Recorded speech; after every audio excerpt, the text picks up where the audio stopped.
Cool. Take two. We've done this once before and I messed up. I did the thing where you take a picture instead of a video and you think you're taking a video and then Beata hates you. So thank you for doing this again. So this is Beata. Hi. Beata's a PA student. When are you finishing? This upcoming September, actually. Okay, it's March now, almost April, so yeah, you're closing in. 6 months to go. How are you feeling about it all? Good, good. Right now I'm doing kind of the bulk of my primary care rotation, and then I go to general surgery at UC Davis. Get to do some geriatrics afterwards, and also I have a dermatology rotation after that, and another internal medicine one. So, wow. So a little bit more left to do. Did you get to pick those? Yeah, the dermatology one I did set up on my own. I really wanted to get some exposure to that. And the internal medicine one, it will be my second one, and I chose that one as well. I really wanted to work with a preceptor I knew in the past. You mean like a particular person you want to work with? Yeah. Oh. How did you know that person? Through friends and family. She's a internal medicine physician at Kaiser Oakland. Okay. And she's working actually nights and weekends, so it should be pretty exciting. Yeah, I'm going to see all kinds of good stuff. Yeah. Cool. So tell us, where do you go to school?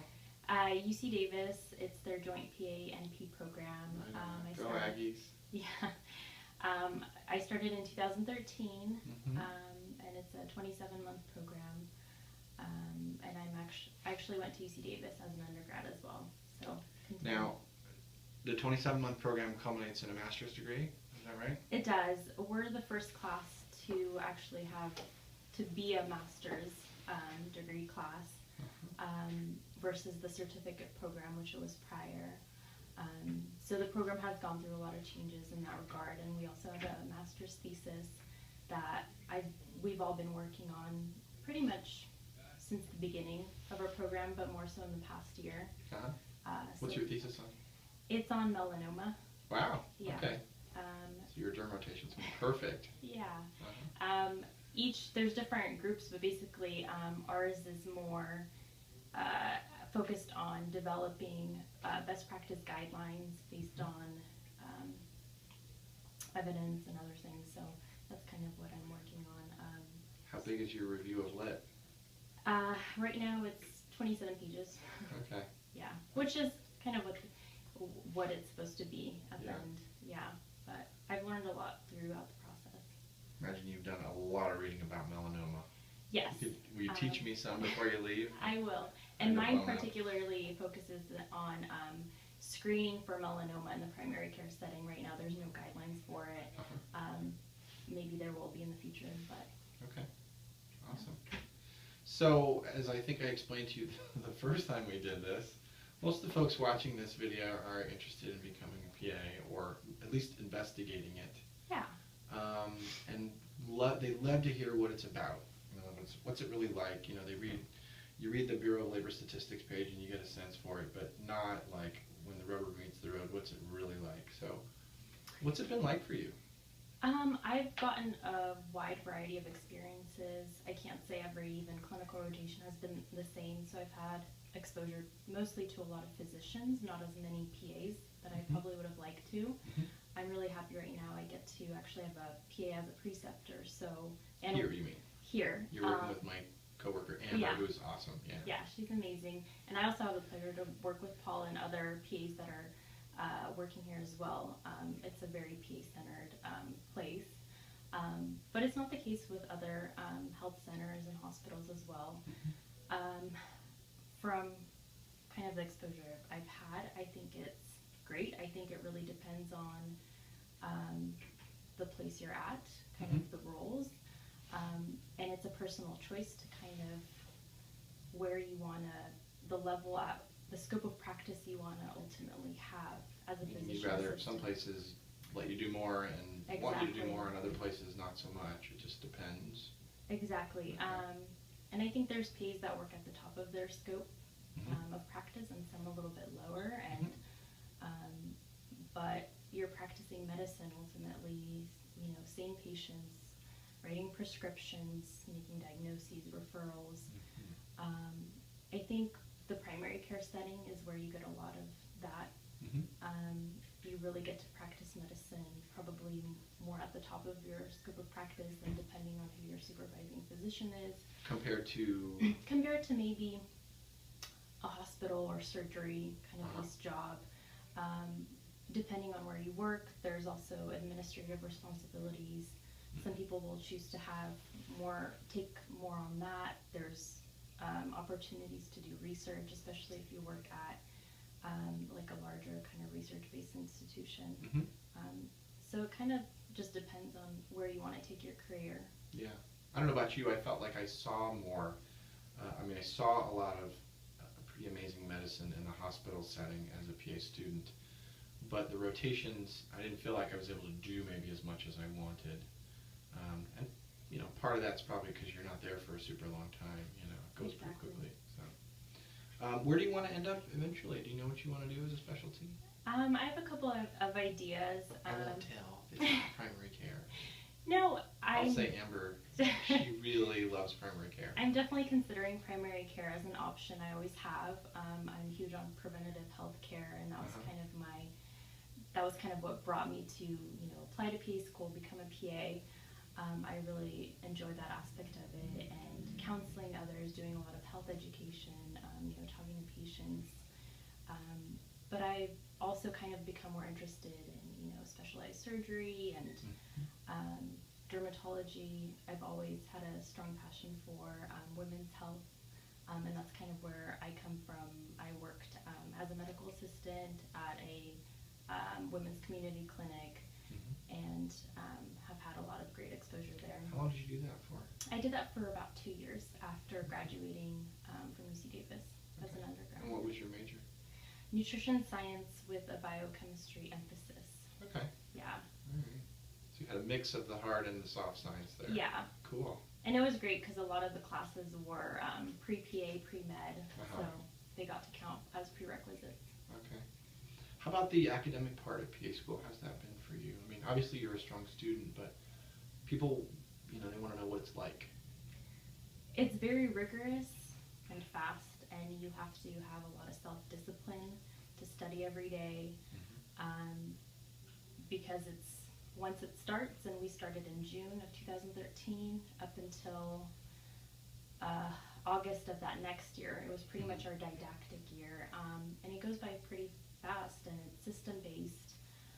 There's a lot of testing every 2 or 3 weeks, so you kind of have to stay on top of it, and a lot of self-learning, but it's no different than if you were, you know, say in med school or any other kind of program. It's still very rigorous and challenging, and even though you do have to learn a lot in a very short amount of time, everything's going to be constantly reinforced, especially when you go out to your rotations. You're kind of relearning things in different ways and remembering things better. You have different iterations of the same subject matter. Exactly. Until it's kind of burned into your brain. Some of it, and some of it, I guess I'm still looking things up. That's part of the job, obviously. Yeah. So specialty focus. You take the PANCE coming up. I do. How are you feeling about that? The PANCE, for those who don't know, is the Physician Assistant National Certifying Exam. Gives you your national certificate so you can practice. Are you preparing for that already, or not so much? Yeah. So I'm actually kind of in the midst of kind of thinking which prep kind of program or you want to take a class, you mean? Review. Maybe a class, maybe just more of an online kind of module, test-based practice right before the PANCE. I feel like I've definitely been more so reviewing since I started the program. Smart. Each time. Do you study with other students or by yourself? Or? I have. I think, for me particularly, I had a group of other students that I studied with, and we would kind of review before tests, and it was great. That's kind of how we did it. We studied on our own, and then once we felt like we had 80-85% of the material down, then we would get together as a group and close in on that last 10-15%.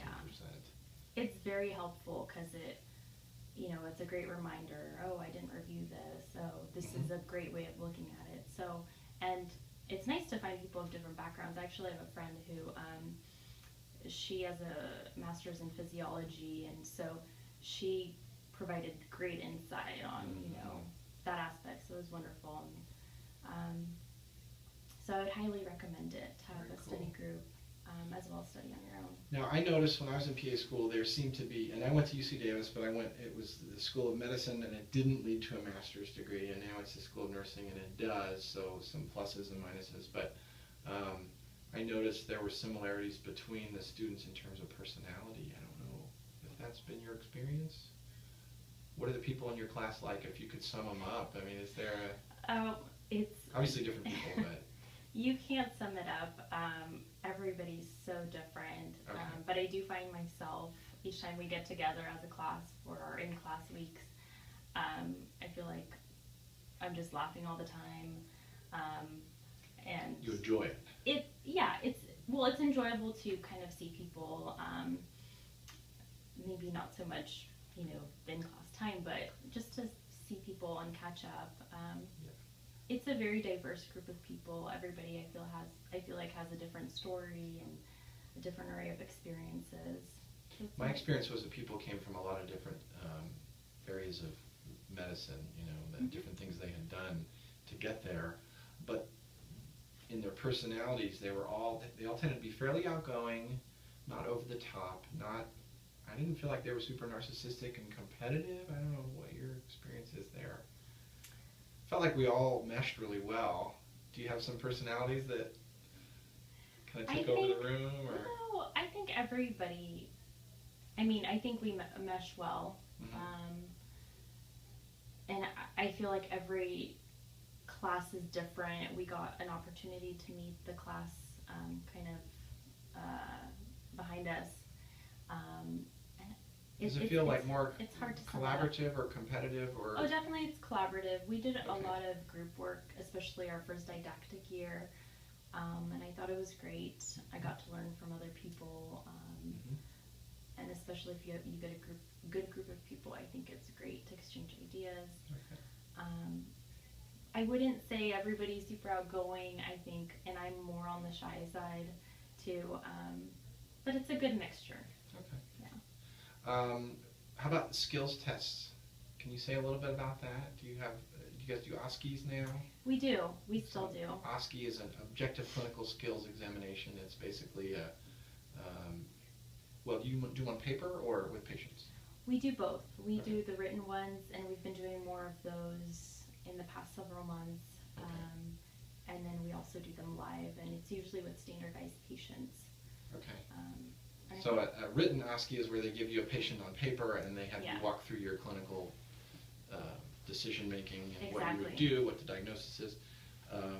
The standardized patients you're talking about, and there is an article on the blog about my first real patient, which is describing that a little, but can you say a little bit what that's like, seeing standardized patients?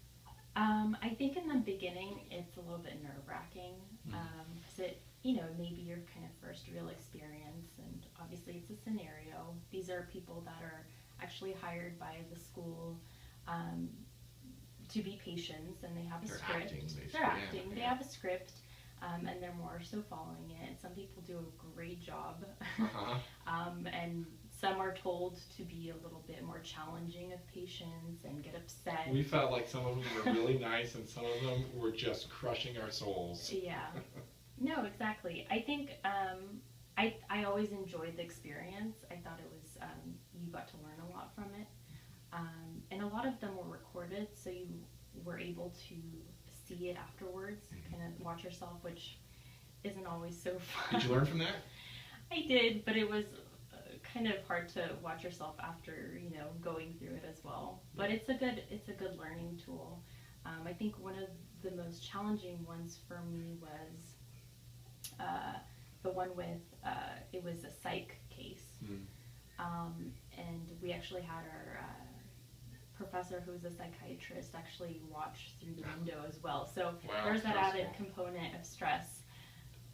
Sorry, we're running out of time, so I just want to wrap things up. Interesting, we touched on a couple of cool things that we didn't the first time we did this, so thank goodness I'm such a technology nincompoop. But hey, thanks so much for doing this. You're welcome.